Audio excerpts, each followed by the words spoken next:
C'est l'histoire de Vive Patate d'Angela Portela. C'est très énervant à la fin. Quand Emma veut rentrer dans la chambre de sa grande sœur, Justine dit toujours « Fais pas ci, touche pas à ça ». Avec Léo, son petit frère, c'est encore pire. Dès qu'elle touche à ses jouets, il se met à hurler.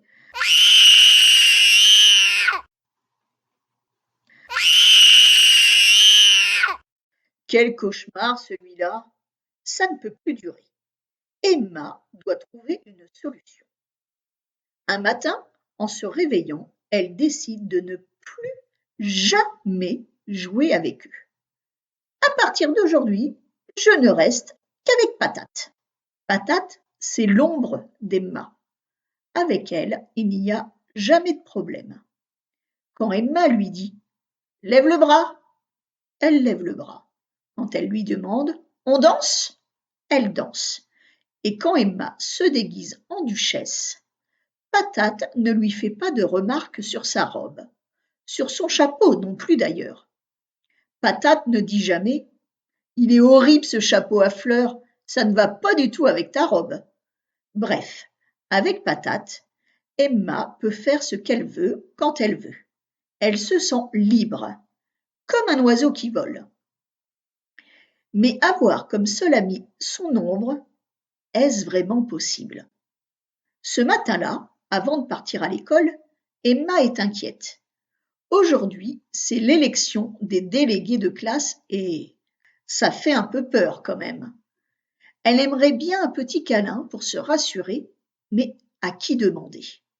Maman est très occupée et aller voir Justine ou Léo, jamais de la vie. Emma décide alors de faire un câlin à Patate. Elle essaie une fois, 2 fois, et boum, elle se casse la figure. Serrer une ombre dans ses bras, ce n'est vraiment pas facile. À l'école, tout se passe bien. Emma est élue déléguée haut la main et à la récréation, tous ses copains et ses copines se pressent autour d'elle pour la féliciter. Ça fait du bien d'avoir de vrais amis quand même. Le soir, en rentrant à la maison, fière comme un coq, Emma ignore Justine et Léo et ne leur parle même pas. Elle grimpe directement dans sa chambre pour apprendre sa poésie. Elle s'entraîne, comme si elle récitait devant toute la classe. « C'est bien, Patate, tu apprends très vite, » dit-elle à son ombre. « En plus, tu me souffles toutes les réponses.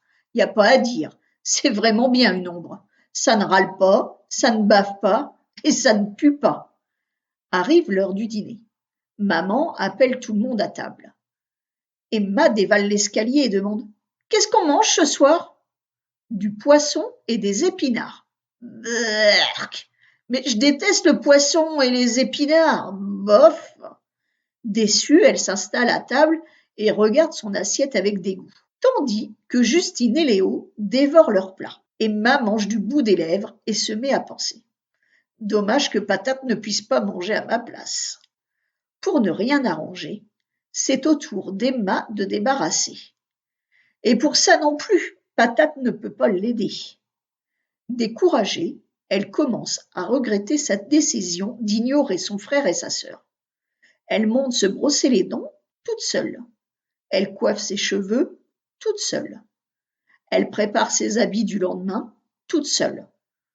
Quand arrive le moment du coucher, Emma n'a pas trouvé de solution pour faire la paix. Et comme tous les soirs, elle a un peu peur quand il fait noir. Pour se consoler, elle cherche Patate. Mais, évidemment, cette trouillarde s'est cachée sous les draps. Quand tout à coup, elle entend la voix rassurante de sa sœur. « Tu dors, Emma ?»« Non, pas encore. Il m'énerve Léo à ronfler comme ça. Moi aussi, on dirait un mammouth. » Et les 2 filles éclatent de rire. Ouf, Emma se sent mieux à présent. Justine et Léo, heureusement qu'ils existent quand même. À demain pour une nouvelle histoire.